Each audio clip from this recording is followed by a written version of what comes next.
Hello, my gorgeous soul sisters. Good morning. It's beautiful today. We're finally having that shift in weather. So going from hot, sticky, heavy, and sweaty to breezy and delightful and cool. So it's funny because I was going to do a live stream yesterday. I got all set up. I brought my chair out to under my favorite tree in my backyard, and I thought, I'll bring one of my dogs. We've been working with him on staying more calm and not barking as much. And he's been in a really calm space. So I brought him out there on a leash with me, to just picturing in my mind him being this peaceful existence laying next to me while I did my live stream.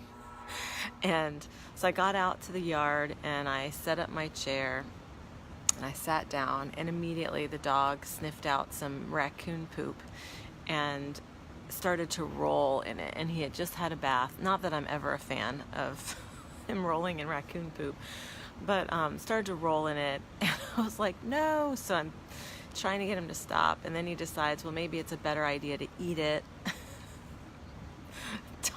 Animals can be gross, right? So gross. Anyways, as I was trying to get all that stuff under control, I leaned forward to try to get him to stop eating the raccoon scat. And the chair, which I have not been taking care of, I've been basically leaving it out in the elements. And it's one of those chairs that you buy at Costco, the Eddie Bauer ones, where it's like a mesh, like a canvas stretched over the steel part of it. It totally shredded. I leaned forward and the whole chair ripped, and leaving my bottom just totally on the grass. It was definitely funny. So anyways, I tried, hey Marissa, how is your baby, lady? I haven't seen pictures in a little while. How are things going? So anyways, I tried to do a live stream yesterday and it didn't work, but I want to tell you a magical story that happened to me on my dog walk yesterday morning. Oh, your baby's good. Awesome. I'm sending you and baby lots of love. So I was walking one of my dogs, and the younger one, and I noticed she picked something up in her mouth and was like, playing with it, kind of spitting it out, and then like sort of leaping up like she was startled by it. So I was thinking, it's something alive, because I'm forever having to get lizards from her and rescue all sorts of things that she thinks are going to be good playmates, but she doesn't know how to be very gentle with them. So I noticed it was a dragonfly. And when I finally got her to spit it out, she spit him out, and he was like on his head, like straight up and down with his head on the ground. And there wasn't much I could do, because if I stayed near him with her, she was going to try to eat him again. So I said to the dragonfly, because it is important to talk to dragonflies, you guys, just in case you thought that was odd. No, we need to be talking to all creatures, all animals, because guess what? We're all one. So what we show through love and compassion to another, we show through love and compassion to ourselves. So talk to the dragonflies, okay? So I spoke to the dragonfly that was laying straight on his head that my dog had spit out. And let's see how my dogs do here with the barking of a neighbor's dog. And I said to the dragonfly, dude, I'm going to come right back and help you. I can't help you now because I've got this dog here that's going to try to eat you. But I promise you, I will come back with a different dog, and I'll be able to help you better. So I said that to the dragonfly, and then I walked back, finished my walk with my dog, walked back to my house, swapped dogs, because this is what I do now. I walk 3 dogs, not at the same time. It's just more peaceful for me to just have one on the end of the leash. And so, hey Stacy, mwah. You'll love this story, Stacy, Amazon Stacy. And so I come out with another dog, and I forgot just for minutes, I forgot about the dragonfly issue because it's distracting enough to be walking my dogs. There's always other animals around. I'm just having to kind of scan and keep them, keep them under control. And by the time I remembered, I was across the street and I was like, oh, I have to go back and see how my dragonfly friend is doing. So I walked over, and in the spot where I remembered him being, I looked down, and in the exact second, literally the second I looked down, I saw him rise up and take flight. Oh, do you have the chills? That whole thing, that just gave me the chills. If I hadn't forgotten for those few minutes, if the timing had been off by seconds, I would not have seen this dragonfly heal and rise up and fly. And so I just kind of gasped in this beautiful earth of how glorious her beings are. Especially dragonflies, which are such, somebody, if you have a chance and you can Google the significance of dragonfly as a power animal, and you can type it in here, that would be amazing. So I watched the dragonfly fly, and I put my hand up like this. I don't know why. Actually, I don't know why I did this. It was kind of like a celebration sort of thing, and like a praising, like praise, I don't know, praise God, praise heaven, I have no idea, but I put my hand up and I was just smiling and filled with joy. And guys, that dragonfly circled back around and landed on my palm.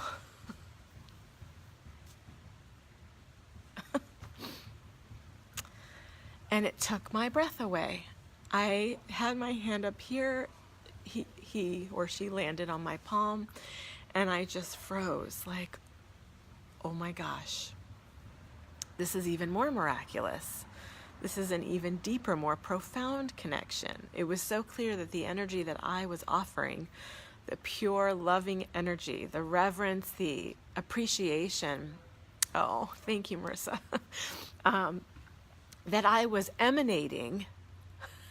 Oh, Stacy says dragonflies are about emerging. Whew, please let us be emerging. My heart, my tender heart can't take much more of this non-emergence. So she, I don't know why I'm changing the gender of the dragonfly now, but I'm going to. So I'm walking now with my dog, and I have a dragonfly on my palm, and I'm walking like this. And for a moment, I heard that voice in my head, that naggy voice saying like, you're going to look really strange. Your neighbors are going to be like, what's that weird dog lady doing with their hand up in the air like that? And I said to the voice, yeah, cool, I'm going to look really strange. And they're going to wonder. And maybe if they wonder enough, they'll be curious, or it will tap them into their connection with nature. So the dragonfly stays on my palm for some minutes as I'm walking back home. Then my dog poops, and I'm like, well, we might have a problem here because I only have the one hand that I can use. I really don't want to disturb the dragonfly hand, and yet I need to maneuver the bag to pick up my dog's waste. And so my mind is like, how can I do this? How can I do this? And as I'm spinning in the how do I navigate this, she gently just takes flight, and this time literally flies away before I even had to stress too much about how I'm gonna maneuver my hands to clean up after my dog. Is that not amazing? It landed on my hand and it let me walk with it. Oh, and I forgot something very important. As I'm walking with it, I'm still talking to it. Because like I said, we should talk to the dragonflies and all insects and all butterflies and all animals all the time. And I said to her, take whatever you need from me. Tap into whatever energy you need for strength, for health, for well-being. I was thinking of how my dog had, kind of chomped on it before, and I was worried if it was going to be too if it was going to be injured and be able to fly. And so I was telling it, just go ahead and tap in. Pull from me anything you need because I have plenty. And I don't exactly know what made me say that. But when I did say that, it became clear to me that I do have plenty. And the reason that I have plenty is because I am recommitting to another level of radical self-care for myself. And I talk about this to everybody all the time. But we really can't be the healers that we're meant to be. And we really can't be attuned in the way we're meant to be if we are not... If we're not tapped in and tuned in to the love that we have for ourselves. The love that we have for ourselves has everything to do with the way that we are in the world, with the way that we interact with others, with the energy that we put out there. And I mean, I can't think of a more clear signal to me to keep on the path of self-love and self-care than to have a winged creature who could be anywhere in this entire, airspace, come and land on my hand. That there has to be something energetic going on there to attract that in, to bring that. So I wanted to share that story because it's so magical, but I also wanted to use it as some inspiration for you all to love yourself, whatever that means, to tap into that beautiful radical self-care that honors who you are as a divine child of God and what you're here to do, which is enormous, and that nothing gets done in our soul's purpose well unless we are attuned to who we truly are and how loving and wonderful and worthy a being we are. So that leads me into another little share that I want to do. Sophie, is that Sophie? I can't see. Ellen, hi Ellen. Stacy says, oh yeah, dragonflies also signify transformation, change, and self-realization. I love it, love it, love it, love it. Ellen, catch the replay for my dragonfly story. You're not going to want to miss it. It was really profound. Another thing I've been doing for my radical self-care is I am taking this online course from one of my favorites, Marianne Williamson, and it's called Teaching the Teachers. Highly recommend it. I don't actually remember how long it runs, but it's one of those things where it runs free for a while. And then you can listen to it for a few days after it posts live, or not live, but you know what I mean. It's one of those things that's like free for a certain segment of time. So do a Google search for Marianne Williamson, Teaching the Teachers.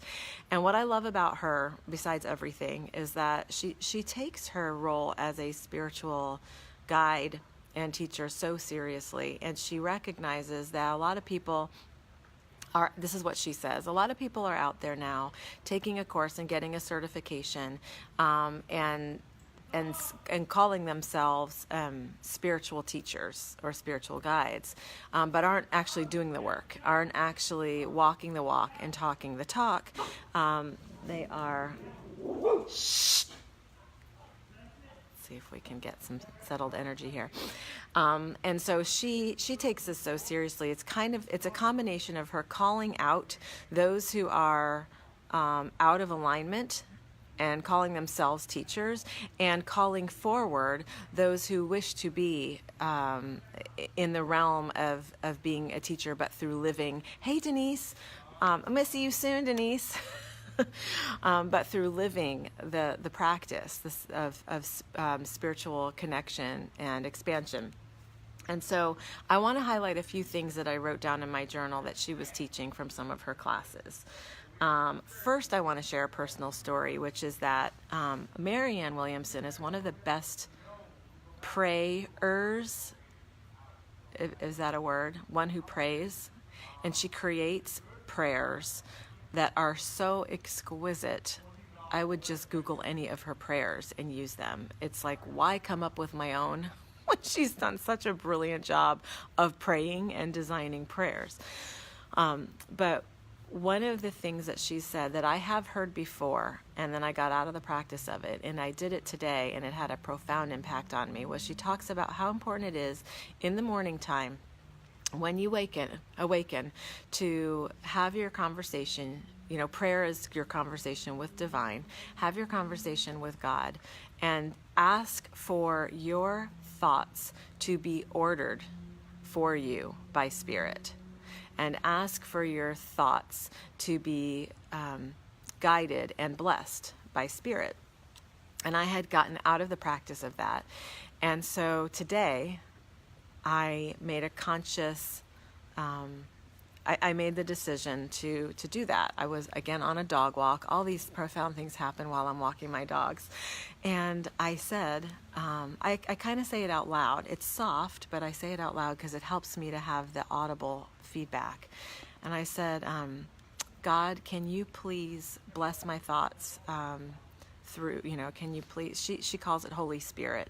And so I referred to it as that too. Can you please send your Holy Spirit to bless my thoughts, to order my thoughts, to support me in my comings and my goings, to inform me and enlighten me as to who I am meant to serve and how I am meant to serve, and surround me in that. And so I spent a few minutes in that state, of that communication state. And I will tell you guys, it changed everything. And it's still early in the morning here. It's not like the day is done. But within a couple hours, I felt like all I could see was love around me. And I've really been battling lately with the inner chatter that narrates in negative ways everything that's going on. So that the shooting at the synagogue and the grocery store and all the senseless. Oh, good, Ellen. I'm so glad. Take the tool and run with it, girl. All the madness that's going on right now, that we are, bombarded with. There's a narrator in my mind, in all of our minds, and she says all kinds of horrible, like negative things. Even when I'm seeing beauty, right? Like even when I'm noticing a beautiful animal or something, that narrating voice will say, well, don't get too attached to that, because the earth is being destroyed second by second, minute by minute, and these animals are, whatever. That's the voice. She's like a doom and gloom kind of voice. And I really need to get a handle on her. I really need to rein her in, harness her energy, and bring her into the light with me, so that we can channel that in a way that's beneficial, in a way that is bringing healing. And so I feel like this prayer that Marianne suggested did that, because all I could see all around me was the beauty of others, was love and light shining from others. There was a homeless man, a man who was living in resource poor conditions, right? I don't want to call anyone a homeless anything. Holding a sign, and it said homeless, and it said need help, hungry. And there are times when I give money, and there are times when I decide not to, but this time I really saw his aura. I saw his love energy field, and he had to cross a couple lanes of traffic to get to me, but I waited patiently, and I gave him some money, and I gave him a blessing. All I could see was light and love and kindness and tenderness. And in my mundane drive to take my child to school, same thing. There's nothing great about that drive. It's not like a scenic route. There's plenty of traffic. There's plenty of traffic. There's plenty of rude people within the traffic, honking and impatient. And all I saw was love. And I feel like I got very excited, because I was like, oh my gosh, God, that worked. It worked. It totally worked. So you guys do that, because I think that is our navigation tool to move through this time of intensity. I was also listening to Martha Beck's she does a video every week on Sunday evenings called The Gathering Room, and she talks about different topics, and this time she was talking about how we can change the game, how we can be game changers within this time of increasing violence and hatred and negativity. And I posted it I think I posted it in this group, but if I didn't, I posted on my personal page and on my business page. So watch her video. It was brilliant. Basically, I'll just highlight, she's saying that she feels that the increase in some of these hate crimes and in the shadow is what she calls a change back attack. And she talks about how when we are making a change within ourselves, and it's naturally going to have an effect on those around us, so let's say our families, and as we're growing and expanding and shifting the ways that we think about and do things, the family members or those that we're close to, they're not changing perhaps at the same rate or maybe even at all. And so there was going to be this inclination from them to want us to change back. Like, I like the way you were before. Everything worked fine that way. Why do you have to be different? Why do you have to be more outspoken or speaking your truth or in dissonance with whatever the norm is? And so those come as forms of attack. And she said that it's a request to change back, and it's an attack because the ego is really recognizing that if things change, that shatters the ego. And one of the ego's job, nope. One of the ego's jobs is to preserve itself, keep it standing. So anyways, I thought that was pretty amazing. And on other little tidbits from Marianne Williamson, she said, before you go anywhere, before you interact with anyone, send your love before you. Isn't that gorgeous? This idea that we can send our loving energy to another before we even interact with them, before we even get face to face with them. I love that. And she also called those of us who are spiritual teachers or guides to prayer for those that we serve. She said, why not before each session or each client that you have, why don't you pray for that client? Why don't you spend 5 minutes in praying for their highest good, which I thought was, so delicious. Usually how I prepare for clients is I clear out my own biases, and I do request, obviously, well, maybe not obviously to everybody, but I request divine intervention and connection and guidance. But I love the idea of praying for each client before I hop on a call with them. She says that everybody already subconsciously knows everything. So if you're showing up inauthentically, people are going to know that. And I love that too. And her question that she suggests for God is, where would you have me go? What would you have me do? And with whom? And so that's kind of what I said this morning when I was praying for Spirit to order and guide my thoughts. And one last thing she said is that prayer is the medium of miracles.